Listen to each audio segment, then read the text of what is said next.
Welcome to Quiet Car Stories. In this video, we'll take a slow and relaxing journey through the history of cars, engines, and the quiet details of automotive engineering. If you enjoy calm storytelling and gentle explanations, please consider liking the video and subscribing to the channel. It really helps support these kinds of long-form, relaxing documentaries. You're welcome to simply sit back and listen. Whether you're here to learn something new, unwind after a long day, or even drift off to sleep, these stories are made to be enjoyed quietly at your own pace. So find a comfortable position, settle in, and let the sound of the story carry you. Let's begin. There is a certain kind of silence that only arrives after something has slowly faded away. Not the silence of something sudden or unexpected, but the quieter kind. The kind that follows a long presence, something familiar, something that, for a time, felt permanent. The V12 engine belongs to that kind of silence. For decades, it stood as one of the most refined and balanced forms of internal combustion. Smooth, powerful, and composed, it represented not just performance, but a particular philosophy of engineering. A philosophy built around effortlessness. Today, however, its presence has begun to recede. Not abruptly, not dramatically, but gradually, model by model, year by year. The V12 has been quietly stepping away from the automotive world it once helped define. This is the story of that slow departure, not as a moment of loss, but as a process, a long and steady transition shaped by changing priorities, evolving technologies, and the quiet passage of time. Early origins in the pursuit of smoothness. To understand the V12 engine, it helps to begin with a simple idea. Balance. An internal combustion engine produces power through controlled explosions. Each combustion event generates force, and with it, vibration. In smaller engines, these vibrations can be noticeable. They can create a sense of unevenness, a slight interruption in the flow of motion. Engineers, from the earliest days of automotive design, sought ways to reduce this. One approach was to increase the number of cylinders. By dividing the engine's workload across more cylinders, each individual combustion event becomes smaller, more frequent, and more evenly spaced. This leads to smoother operation. And among all possible configurations, the V12 emerged as one of the most naturally balanced. With 12 cylinders arranged in 2 banks of 6, the engine can deliver power with minimal vibration. The firing intervals are consistent. The movement of internal components is harmonized. The result is an engine that feels calm, even under load. The concept itself is not limited to cars. In fact, the earliest uses of V12 engines were found in aviation and marine applications during the early 20th century. These environments valued smooth, continuous power delivery. Aircraft engines, in particular, benefited from the V12 layout. Engines, such as the Rolls-Royce Merlin, demonstrated how 12 cylinders could produce significant power, while maintaining reliability and smoothness over long periods. These early applications helped establish the V12 as a configuration associated with refinement and capability. But bringing this design into the automotive world would take time. Arrival in automobiles. By the 1910s and 1920s, automotive engineers began exploring the potential of V12 engines in road cars. At the time, cars were still evolving. Many were large, heavy, and mechanically simple by modern standards. Comfort and smoothness were becoming increasingly important, especially in luxury vehicles. The V12 offered a solution. It allowed manufacturers to create engines that delivered power without harshness. The driving experience became quieter, more composed, more effortless. Early adopters of V12 engines included luxury marques such as Packard, Cadillac, and Lincoln. These companies used the V12 not as a tool for outright speed, but as a means of enhancing refinement. The goal was not to impress with aggression, but to create a sense of ease, a car that could move smoothly, almost silently, regardless of speed. And for a time, the V12 fulfilled that role. It became a symbol of engineering sophistication, not because it was necessary, but because it represented what was possible. Complexity and craft. Yet, even in these early years, the V12 carried with it a certain complexity. 12 cylinders meant more components, more moving parts, more intricate manufacturing.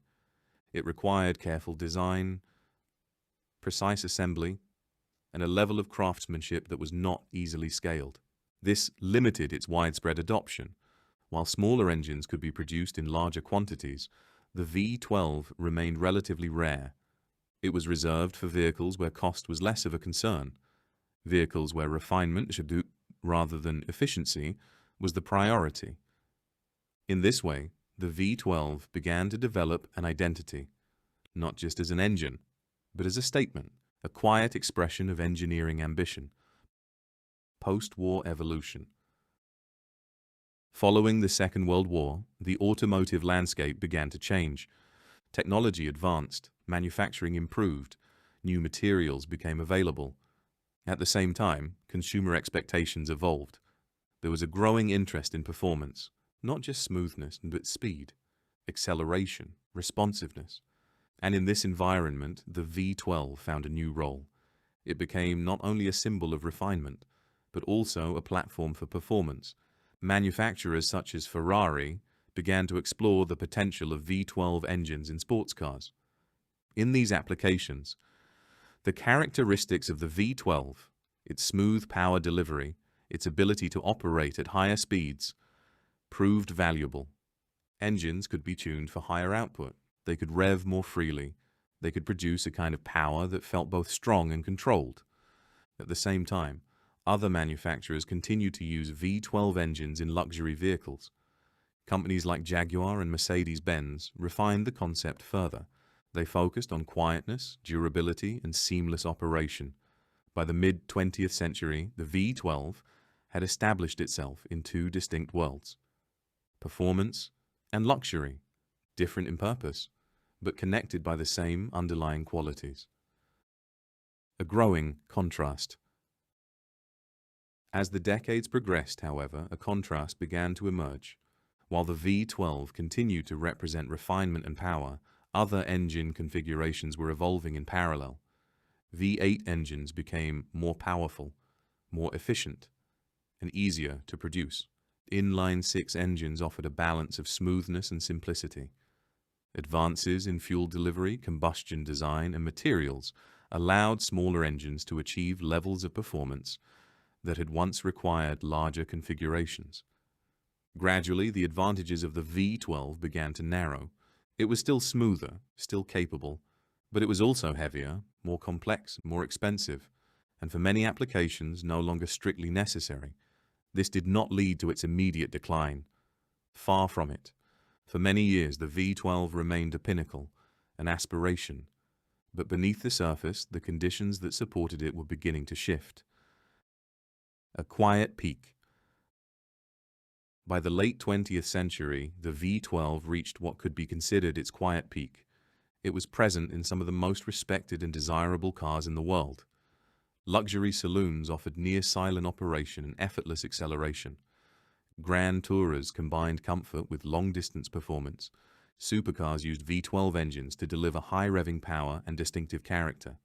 In each case, the V12 was not chosen out of necessity. It was chosen because it offered something intangible, a sense of completeness, an absence of compromise. Yet, even at this peak, the broader industry was moving in another direction.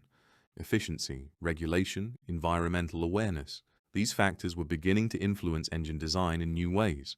And while the V12 continued to exist, it did so within a landscape that was slowly changing. As the late 20th century gave way to the early years of the new millennium, the V12 engine remained present, still admired, still respected, but no longer unquestioned. The automotive world was beginning to change in ways that were both subtle and significant, not through a single invention or a sudden shift, but through a series of gradual pressures, each one small on its own. Yet together they began to reshape the landscape in which the V12 existed. Efficiency becomes a priority. For much of the V12's history, efficiency had not been its defining concern. Its purpose was different: smoothness, power, refinement. These were the qualities it was designed to deliver, but by the 1990s and early 2000s, efficiency was becoming increasingly important. Fuel consumption, once a secondary consideration for many luxury and performance vehicles, was now part of a broader conversation. Governments introduced stricter emissions regulations. Manufacturers faced new targets. Consumers, too, began to pay closer attention. And in this new environment, the characteristics of the V12 presented certain challenges. 12 cylinders require more fuel. They generate more friction. They produce higher levels of emissions. Even when engineered carefully, the fundamental nature of the configuration made efficiency more difficult to achieve. At the same time, other engine designs were improving. V8 engines in particular became more refined. Advances in fuel injection, variable valve timing, and electronic control allowed them to deliver impressive power while using less fuel. Turbocharging further enhanced their capabilities. Smaller engines could now produce outputs that once required larger displacements, and they could do so with greater efficiency. This created a quiet comparison, not one of superiority, but of practicality. The V12 still offered something unique, but increasingly it was being asked a new question. Was it necessary? The rise of forced induction. One of the most important developments during this period was the widespread adoption of turbocharging and supercharging. Forced induction allowed engines to extract more power from less displacement. Instead of increasing the number of cylinders, engineers could increase the amount of air entering the engine. More air, more fuel, more power, all within a smaller, lighter package. This approach aligned well with the growing emphasis on efficiency. It allowed manufacturers to reduce engine size without sacrificing performance.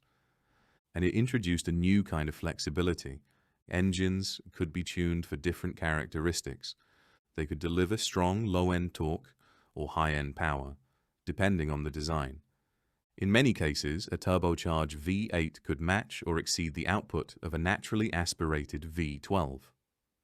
And it could do so while consuming less fuel. This did not immediately replace the V12, but it did begin to shift its position. What had once been the default choice for top-tier performance was now one option among several, and in some cases, not the most practical one. Packaging in space. Beyond efficiency, there were also physical considerations. A V12 engine is long. Its layout requires space within the engine bay. This can affect vehicle design. It influences weight distribution. It limits how components can be arranged. In contrast, smaller engines offer greater flexibility. They allow designers to optimize the layout of the vehicle. They can improve handling by reducing weight over the front axle. They create room for additional systems, such as hybrid components or advanced cooling solutions. As automotive design became more complex, these considerations grew more important. The V12, with its size and weight, became more difficult to integrate, not impossible, but less convenient. And in engineering, convenience often matters. The real-world applications begin to narrow. As these pressures accumulated, the role of the V12 began to narrow. It did not disappear, but it became more specialized. Luxury manufacturers continued to offer V12 engines in flagship models. These engines provided a level of smoothness that remained difficult to replicate. They contributed to a sense of effortlessness, a quiet reserve of power. In this context, the V12 still made sense. It was not about necessity. It was about experience. At the same time, certain high-performance vehicles retained the V12 for its unique characteristics. In some cases, it offered a sound, a responsiveness, a linearity that enthusiasts valued. But even here, alternatives were emerging. Turbocharged engines could deliver greater torque. Hybrid systems could enhance performance in new ways, and gradually the number of vehicles using V12 engines began to decrease, not dramatically, but steadily, the introduction of hybrid systems. As the automotive industry moved further into the 21st century, a new layer of complexity was added. Electrification. Hybrid systems began to appear in both mainstream and high-performance vehicles. Electric motors could provide immediate torque. They could assist internal combustion engines. They could improve efficiency, reduce emissions, and enhance performance. For V12 engines, this presented both an opportunity and a challenge. In some cases, manufacturers combined V12 engines with electric motors. This allowed them to maintain the character of the engine while addressing regulatory requirements. The result was a new kind of vehicle, one that blended traditional engineering with modern technology. Yet, even in these examples, the presence of the V12 felt transitional, a bridge between eras, rather than a long-term direction. Emissions regulations tighten further. As emission standards continued to evolve, the challenges facing large engines became more pronounced. Reducing emissions is not simply a matter of refinement, it often requires fundamental changes. Smaller engines with fewer cylinders and lower displacement have an inherent advantage. They produce less exhaust, they are easier to control, they integrate more effectively with hybrid systems. For V12 engines, meeting these requirements became increasingly complex. Additional systems were needed: more advanced catalytic converters, more precise fuel management, more intricate control strategies. All of this added weight, cost, and complexity. And once again, the question returned: was it necessary? A shift in philosophy. Perhaps the most significant change was not technical, but philosophical. The automotive industry began to shift its focus. Performance was no longer defined solely by engine size or cylinder count. It became a combination of factors: efficiency, responsiveness, sustainability, and innovation. In this new framework, the V12 did not disappear, but it no longer occupied the same central role. It became one expression among many, and for many manufacturers, it was an expression that no longer aligned with their future direction. The gradual withdrawal. As a result, the withdrawal of the V12 began. Not announced loudly, not marked by a single moment, but visible in patterns. One model discontinued, another replaced with a smaller engine, a flagship reimagined with hybrid technology. Each change small, each one understandable on its own, but together they formed a trend. The number of V12-powered vehicles declined. The remaining examples became more exclusive, more limited, more symbolic. What remains? Today, the V12 still exists, in certain high-end vehicles, in limited production models, in places where tradition, identity, and engineering philosophy continue to intersect. But its role has changed. It is no longer widespread, no longer expected. It is, in many ways, a reminder of what once was. If we consider the full journey of the V12 engine, what becomes clear is this: it did not fail. It was not replaced because it was flawed. In fact, it remains one of the most refined engine configurations ever developed. Its decline is not a story of weakness, but of change. The world around it evolved, priorities shifted, new technologies emerged, and the conditions that once supported the V12 gradually gave way to new possibilities. In this sense, the V12 has not ended. It has concluded, gently, gradually, without urgency. It remains in memory, in engineering history, and in the quiet presence of the few vehicles that still carry it forward. And perhaps that is fitting, because the V12 was never about noise. Not truly. It was about smoothness, balance, effortlessness, qualities that do not demand attention, but reward those who notice them. As the automotive world continues to move forward toward electrification and new forms of propulsion, the space once occupied by the V12 will be filled by different technologies, different ideas, different solutions. But the legacy of the V12 will remain, not as a relic, but as a chapter, a long, carefully written chapter in the story of engineering. And now, quietly, it begins to close.